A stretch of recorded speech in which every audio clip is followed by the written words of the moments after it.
What is up, everyone? Welcome back to Light It Up with me, Sam. You join me on a mini little run walk interval session as we get back to running fitness. But today this video is all about how I've discovered and I've worked out exactly what I'm going to do with my training, and I think it's going to be an absolute massive game changer for the future. So stick around to find out exactly what that is.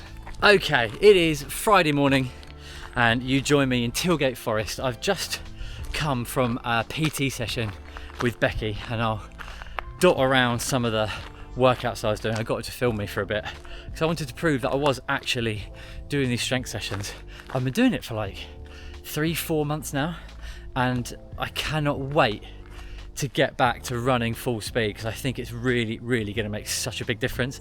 I've not run far since I started doing it, so yeah, that's gonna be really good. I've put on like 2 or 3 kilograms and I'd hope that I've not necessarily put on any weight as far as fat goes, but I've definitely put on quite a bit of muscle in the booty area.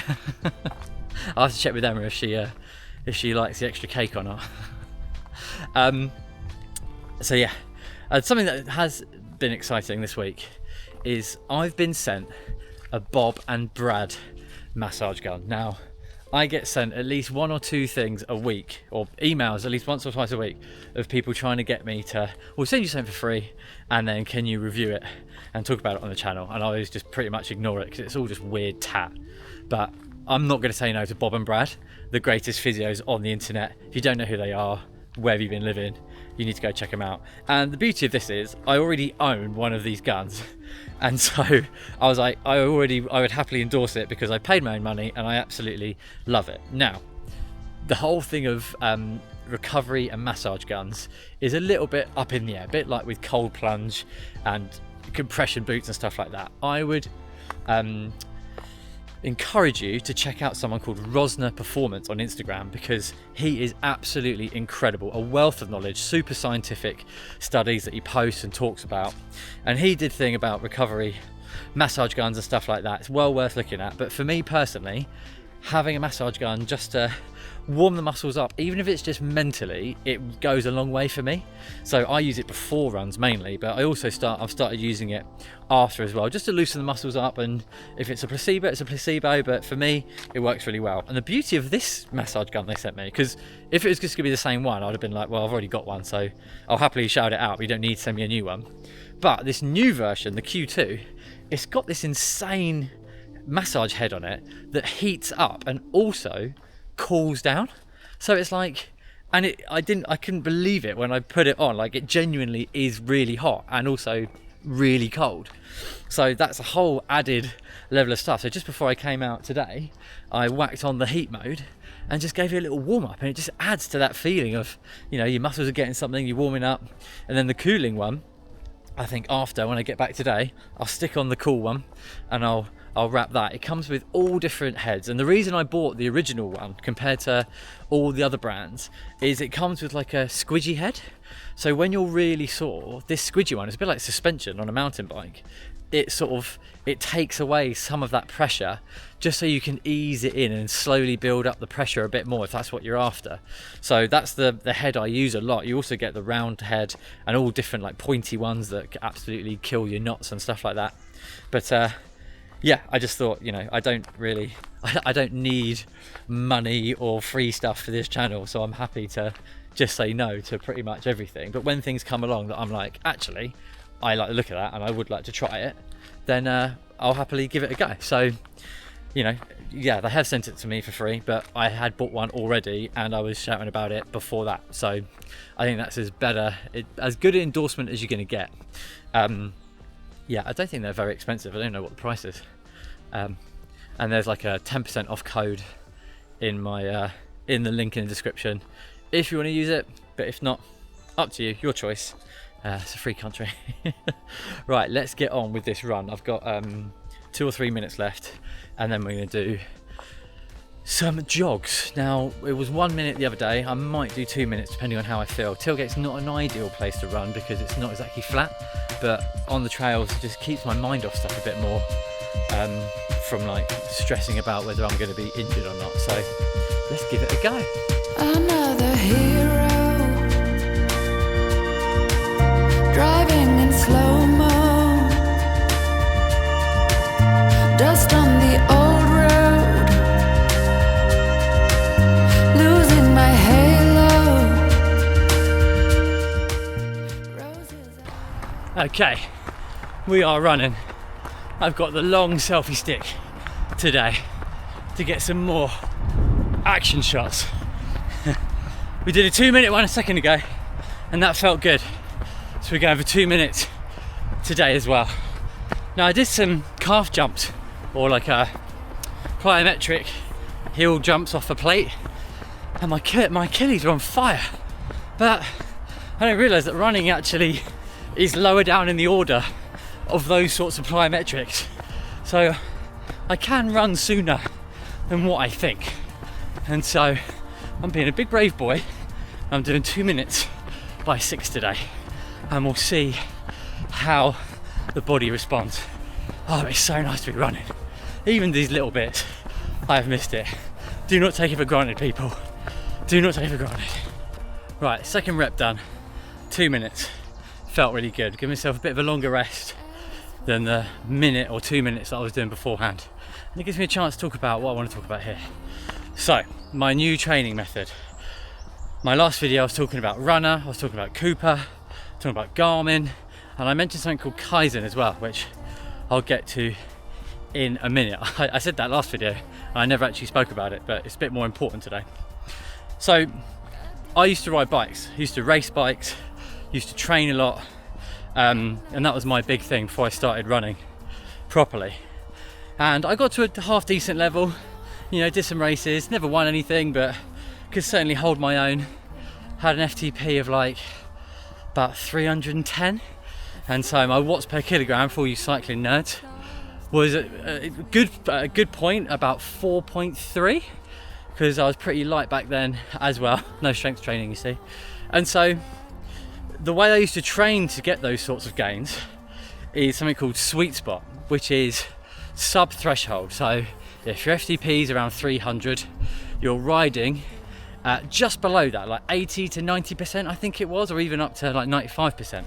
So you're riding at like 280 watts, and that was a sustainable level of fatigue in your body that you could do that a lot. You could put a lot of sweet spot training in, and that's exactly what I did. And then you add in some VO2 work and some threshold work, but your main bread and butter was that sort of sweet spot effort. And that's why I love mountain biking so much, because even if you don't want to, you end up basically riding at sweet spot all the time, because mountain biking around places like Tilgate, you've got lots of undulations and hills, and you put the effort in. Now, the reason I talk about that is because I've always wanted to train like that for running, and I never really knew what it was.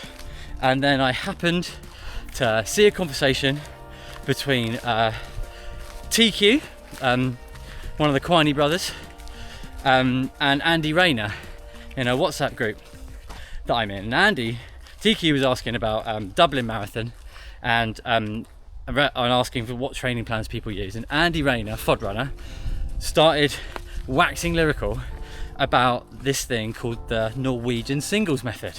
And I was like, what is that? And I started looking at it, and it opened my eyes, and I realized the hallelujah started playing, and I was like, right, this is for me. So I watched Andy's fantastic video all about it.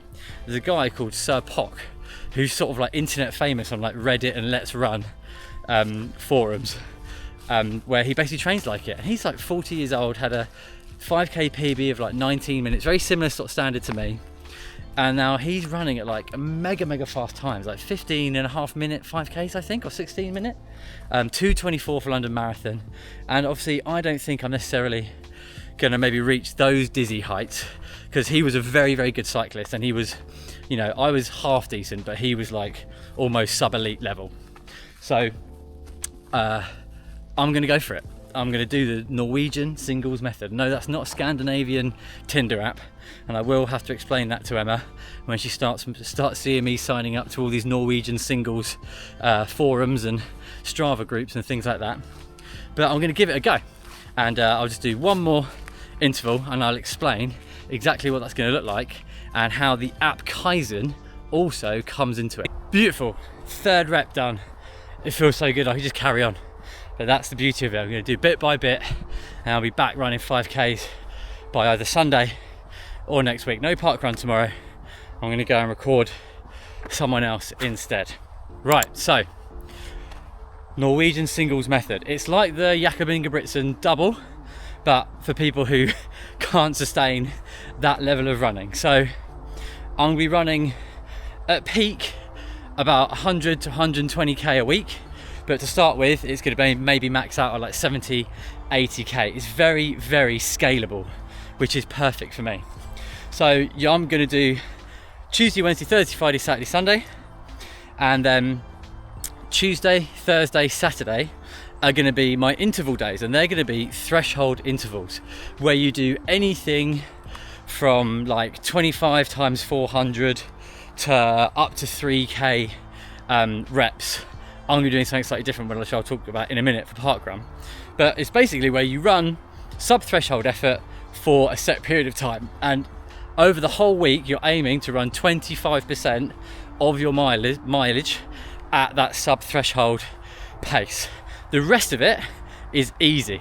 And when I say easy, 70% heart rate, which I thought was like, oh, okay, that's quite high. When I looked at what 70% of my heart rate was, it's like 154. And so it's like 6 minutes per kilometer, super easy runs. You do a long run on the Sunday and then you just repeat it. You don't have phases, you don't have a build base, you don't have a VO2 max bit, you don't do strides, you don't do hill repeats. You literally just relentlessly, consistently and persistently do these sub-threshold workouts. And so I'm going to give it a go. I love running at that sort of pace. As I said, my cycling background was spent pretty much at that sort of heart rate and effort, and so I can sit in that for a long time and I don't mind it. So the variety can come in the different thresholds, different intervals for the thresholds, where I run, all those sorts of things. Now on the Saturday is going to be slightly different, and this is where the YouTube and training does clash slightly. I'm going to treat a parkrun as a 5k sub-threshold effort. Sometimes it's obviously going to go above that threshold because I'm going to want to be doing PB attempts and all those sorts of things. But it just seamlessly works into it, and I put what I wanted into ChatGPT. It created me a plan, and then I tweaked it, put in some other stuff. With all my other runs and marathons that I'm doing, I worked out exactly how I'm going to treat those in the training plan. But I'm so excited. Absolutely buzzing. I was so close to pulling the trigger on like a runner plan and doing that, and I think they're great and I completely understand why people do them, but this is really simple. Like I was talking in the last video about how I don't want the hassle of organizing and working out what to do. Well, this is great. You just stick it in 3 times a week, pick some intervals and just get running, just do it. And so I'm going to do that for, I've got 10 weeks. In 2 weeks time the plan starts, and I've got 10 weeks, and the goal race is going to be Hove 10k, and then I have like a week recovery just to reset, and then I have 12 weeks I think it is to a half marathon, and then I have another 2 weeks off, and then 10 weeks to a half marathon. So I'm building it very nicely in that I'm aiming for a 10k, then half, and then a marathon. And so I've got the first 10 weeks all planned out. We'll see how it goes, and hopefully it can be a really good video series where if what I think is going to happen and I can stay fit and do my strength training and not be injured and do all those sensible things, I'm really hoping I can see some really big results and be a bit of a champion like this Pock guy is.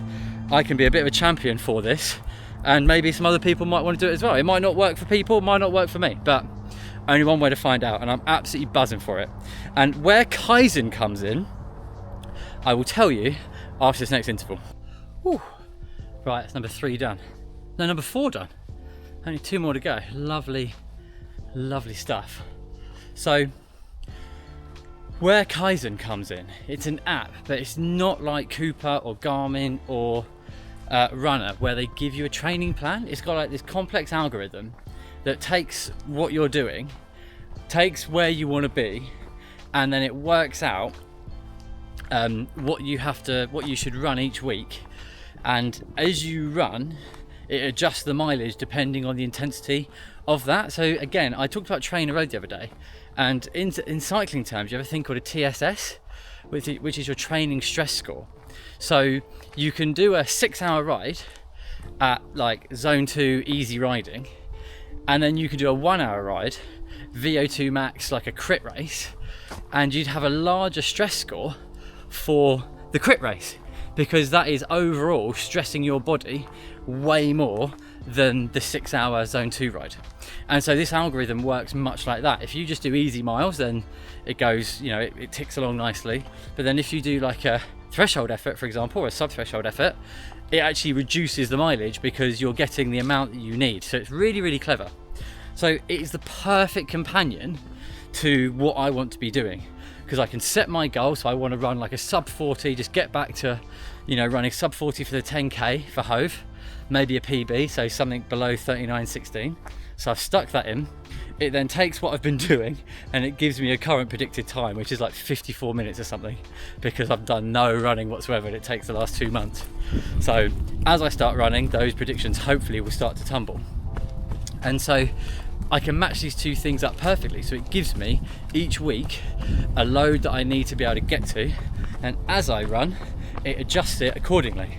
Now, I believe in the works, there are some exciting things coming to Kaizen that are going to also support your running and your training and plans in that way. But for now, it works absolutely perfect for what I've got. I've got my plan, and then this is going to keep me in check and allow me to keep track of what I'm doing. So I reached out to them and I said, look, here's what I want to do.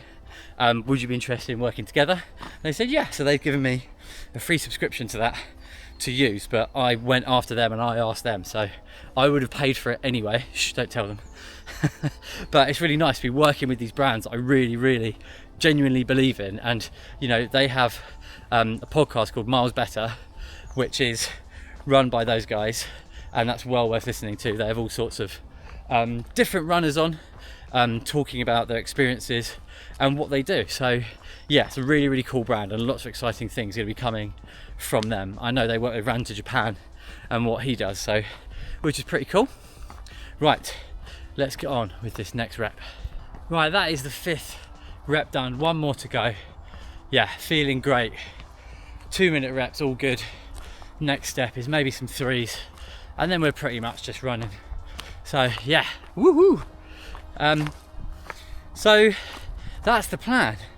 Norwegian singles threshold. Check it out. There's lots and lots of stuff on the internet. It's definitely come about since the beginning of the year, even more. But as I said, check out Fod Runner's video. If I remember, I'll stick a link into it. But yeah, he's got a really good one. He's sort of doing a hybrid of that type of running with some other stuff mixed in, and he's having some really, really good results from it. So if it works for him, then I'm going to trust the old Fod Runner every day of the week. So yeah, thank you very much for watching. Please do subscribe to the channel. Hopefully we're going to be getting a lot more training videos. We've got loads of race videos coming up, plus all the park run videos too. And yeah, it feels like day one of the journey, to be honest, of, you know, really knowing where I want to go with this in every sense of the word, with how I want to train, how I want to talk about that, and finding something that is slightly different to all the other training plans and stuff is a nice angle for me to try out and share. So please do give it a subscribe to follow that journey. I'd really, really appreciate it. And I'm gonna do one more run and then walk back to the car. Job done. But that's a good day's exercise. Well, I'm going for a bike ride later as well, which will be very nice too. So yeah, thanks for watching, and I'll catch you next time. Yeah.